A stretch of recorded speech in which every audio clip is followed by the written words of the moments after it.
Halo, perkenalkan nama saya Yosefina Kurnia Epimas, mahasiswi dari Prodi Ilmu Politik Universitas Nusa Cendana.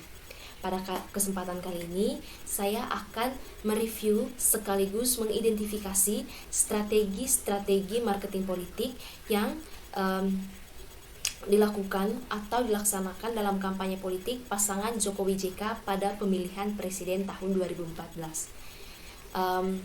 Jurnal yang saya angkat atau saya review di sini adalah jurnal yang berjudul Strategi Kampanye Politik Pasangan Jokowi JK pada Pemilihan Presiden tahun 2014 oleh Novita Damayanti dan Raja Erlan Hamsa, Fakultas Ilmu Komunikasi, Universitas Dr. Sutopo Bragama. Pertama-tama perlu kita ketahui apa itu marketing politik. Marketing politik adalah seperangkat metode yang dapat memfasilitasi kontestan, dalam hal ini kandidat atau partisipasi partai politik, dalam memasarkan inisiatif politik, gagasan politik, isu politik, ideologi politik, karakteristik pemimpin partai, dan program kerja partai kepada masyarakat. Di sini kita mengidentifikasi proses atau strategi marketing politik itu menurut Nivenger dan Atman Nursal. Pertama, menurut Nivenger tahun 1989 yang memiliki bauran marketing 4P. Ada product, promotion, price, and place. Pertama, kita akan menjelaskan terkait produk. Hal yang penting untuk diperhatikan di sini adalah platform partai, masa lalu kandidat, dan karakteristik.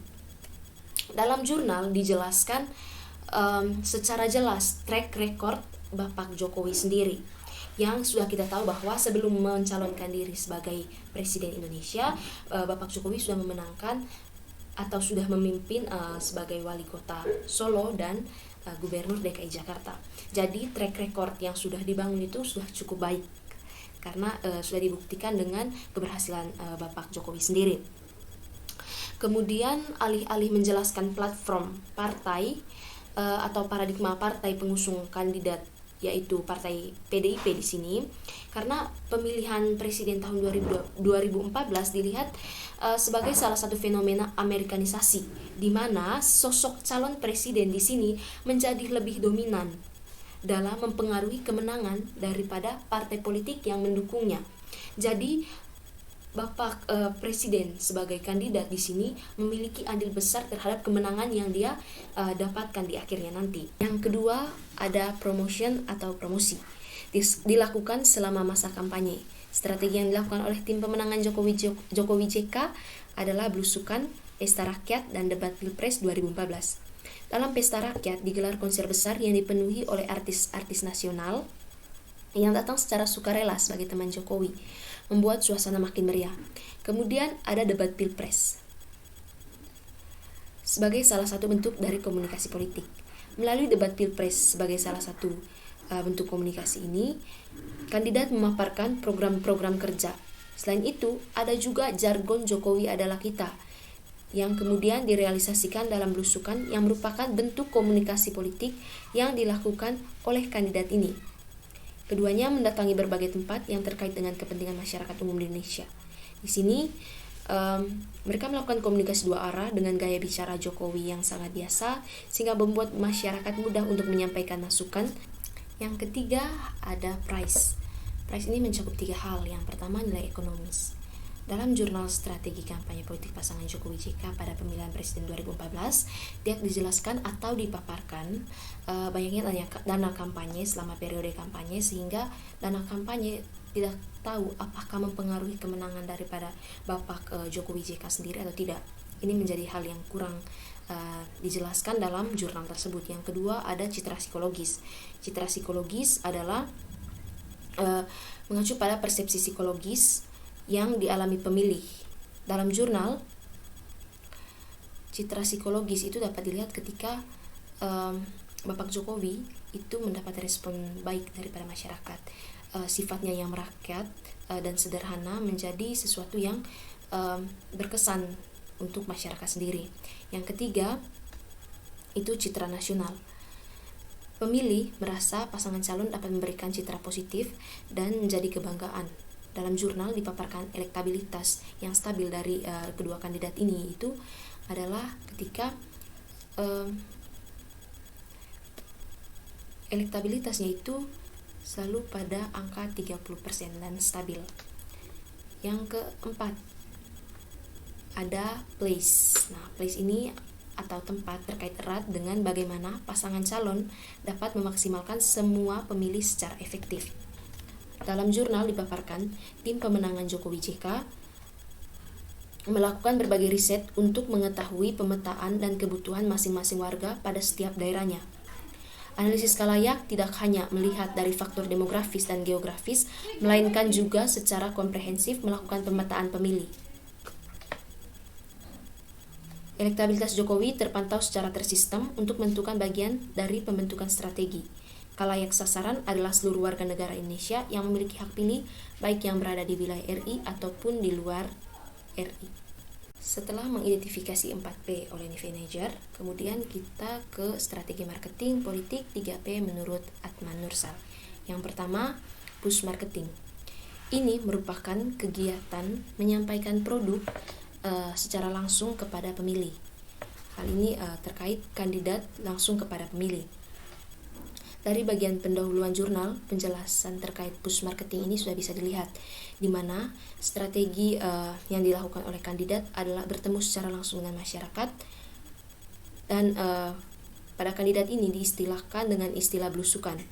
Bapak Jokowi JK turun ke pasar, ke petani dan tempat-tempat umum lainnya berbagi cerita seraya menampung aspirasi-aspirasi rakyat. Yang kedua, pull marketing, penyampaian produk politik dengan menggunakan media massa. Dipaparkan juga dalam jurnal, strategi kampanye yang tidak hanya menggunakan media massa konvensional, melainkan sudah beralih pada media online, lebih tepatnya menggunakan media sosial seperti Facebook dan Twitter, serta melalui televisi sebagai forum utama penyebaran informasi sebelum kepada media-media lain. Yang ketiga, ada paid marketing, penyampaian produk politik melalui pihak ketiga yang dinilai mampu mempengaruhi pemilih. Ini menjadi salah satu strategi yang penting, namun sayang kurang dijelaskan dan dibahas dalam jurnal. Sebagai calon presiden, Kalayak yang menjadi target daripada pemilihan adalah seluruh masyarakat Indonesia. Bapak Jokowi JK tidak mungkin mengunjungi semua daerah yang ada di Indonesia. Nah, hal ini yang menjadi alasan pihak ketiga sangat amat dibutuhkan. Pihak ketiga di sini bisa saja elit politik, elit-elit lokal yang mempengaruhi atau yang berpengaruh pada satu daerah atau wilayah, sehingga kandidat dapat dikenal dengan baik dan didukung oleh semua kalangan masyarakat dimanapun mereka berada. Sekian bagian untuk marketing politik, kemudian kita beralih ke pemasaran politik. Terdiri dari 3 strategi. Yang pertama itu ada segmentasi. Segmentasi sendiri dilakukan untuk memudahkan partai politik atau kandidat menganalisis perilaku masyarakat, mengingat masyarakat terdiri dari latar belakang dan karakteristik yang berbeda-beda. Partai politik ataupun kandidat itu harus mengetahui dengan siapa mereka berkomunikasi. Pada pemaparan sebelumnya, itu dijelaskan bahwa Bapak Jokowi jika itu melakukan belusukan, di mana mereka berkomunikasi secara langsung, mengunjungi masyarakat. Komunikasi yang dilakukan adalah komunikasi 2 arah, di mana Bapak Jokowi sendiri yang berbahasa informal dan berpakaian sederhana membuat masyarakat tidak segan atau sungkan dalam menyampaikan aspirasi. Nah, di sini dapat kita lihat bahwa Bapak Jokowi sebagai kandidat itu mengetahui dengan siapa mereka berkomunikasi. Yang kedua itu ada targeting. Targeting politik dilakukan dengan membuat standar atau acuan pengukuran masing-masing segmen politik. Standar yang digunakan sebagai acuan yaitu menggunakan jumlah dan besaran pemilih. Jadi, wilayah mana dengan populasi yang paling banyak? Target yang kandidat Jokowi JK lakukan adalah kegiatan belusukan yang dilakukan di Pulau Jawa sebagai pulau dengan tingkat populasi pemilih yang paling banyak. Yang ketiga ada positioning, adalah semua aktivitas untuk menciptakan image baik sehingga memunculkan kesan baik di hati pemilih. Bapak Jokowi JK sudah mempunyai track record yang baik, sehingga untuk mencapai atau menimbulkan kesan baik kepada para pemilih itu bisa dicapai dengan mudah. Yang ketiga ada positioning. Positioning adalah aktivitas untuk menciptakan image baik sehingga memunculkan kesan baik di hati pemilih. Bapak Jokowi JK sudah melakukan ini dengan strategi-strategi yang sudah diupayakan, dan personal Bapak Jokowi sendiri yang sudah mempunyai track record yang baik.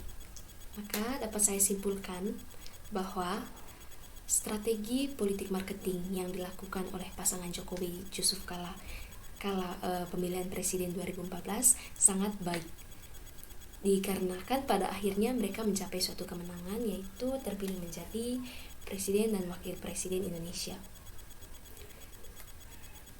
Hal yang menjadi kurang dalam jurnal ini adalah penjelasan terkait dengan dana kampanye yang digunakan, sehingga kita tidak tahu tadi apakah di sini dana kampanye atau besaran dana kampanye itu mempengaruhi tidak kemenangan dari kandidat tersebut. Dan terkait dengan base marketing atau pihak ketiga yang membantu dalam pendekatan antara kandidat dengan masyarakat. Karena di sini kita tahu bersama bahwa pemilihan presiden adalah pemilihan oleh semua rakyat Indonesia yang punya hak pilih. Daerah-daerah terpencil tidak semuanya bisa mengakses media massa, media elektronik, dan lain-lain, sehingga butuh sosok yang berpengaruh yang kemudian mampu mempengaruhi mereka untuk menempatkan dukungan atau pilihan mereka terhadap presiden atau wakil presiden. Sekian dari saya, terima kasih.